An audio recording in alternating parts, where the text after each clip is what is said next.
আসসালামু আলাইকুম, সবাই কেমন আছেন? আশা করি সবাই ভালো আছেন। আমি আল্লাহর মধ্যে ভালো আছি। আপনারা ভাবছেন কি আমি তরমুজ নিয়ে কী করছি? আজকে এই তরমুজ দিয়েই আমি স্পেশাল একটা খাবার তৈরি করব। আর এই জন্য প্রথম থেকে শেষ পর্যন্ত ভিডিওটা অবশ্যই কিন্তু দেখতে থাকবেন।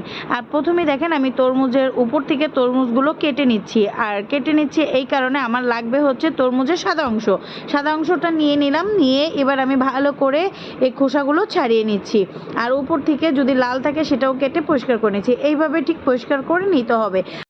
এরপর এটাকে একদম কুচি কুচি করে ভাজির মতো করে কাটতে হবে, একদম পাতলা পাতলা হতে হবে কিন্তু।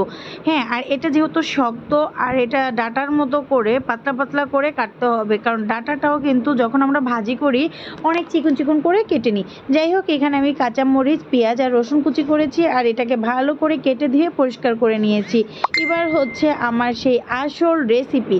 আর এখন আমি এখানে তেল গরম দিয়ে দিয়েছি অলরেডি ফ্রাই প্যানে। এখানে রসুন, পেঁয়াজ আর কাঁচামরিচটা আমি দিয়ে দিলাম আগেই। আর কাঁচামরিচটা একটু বেশি করে দিতে হবে, কারণ ঝাল ঝাল একটু ভালো লাগে এটা খেতে। তো এটা হচ্ছে আগে পরে আমি অনেকবারই খেয়েছি। অবশ্য অনেক আগে আমার রিমির চড়ুই ভাতি নামে একটা চ্যানেল ছিল, বা এখনও আছে, কিন্তু আমি রানিং না। সেখানে অবশ্যই আমার অনেক রেসিপি আছে আর এই রেসিপিটাও আছে। তো যাই হোক, এটাকে আমি ভালো করে ভেজে নিলাম আর হালকা করে আমার পরিমাণ অনুযায়ী লবণটা দিয়ে দিলাম, কারণ লবণ দিলে পেঁয়াজটা নরম হয়ে তাড়াতাড়ি ভাজা ভাজা হয়ে যাবে এই কারণে। তো ওটা ভাজা ভাজা হালকা বাদামি হওয়ার পর আমি তরমুজের খোসাগুলো দিয়ে দিলাম। এরপর দিয়ে দিলাম হলুদ পরিমাণ মতো, দিয়ে ভালো করে উল্টিয়ে পাল্টিয়ে নিচ্ছি। আর এটা যেহেতু সেদ্ধ করতে হবে, অল্প আঁচে দিয়ে সেদ্ধ করলে ভালো লাগবে না, একটু পানির পরিমাণটা বেশি দিতে হবে। তো অতএব আমি ভালো করে নাড়িয়ে চাড়িয়ে নিচ্ছি, নিয়ে তারপর হচ্ছে আমি এখানে পানি দিয়ে দিব। তো আমি এবার এটার ভিতরে পানি দিয়ে তারপর ঢাকা দিয়ে দিব আর মিডিয়াম আঁচে জালটা করে নিব। তো যেই ভাবনা আর যেই করার উচিত সেটাই করে নিচ্ছি। পানিটা দিয়ে ভালো করে মিক্সড করে নিলাম। মিক্সড করে নেওয়ার পর এটাকে এখন আমি ঢেকে দিব।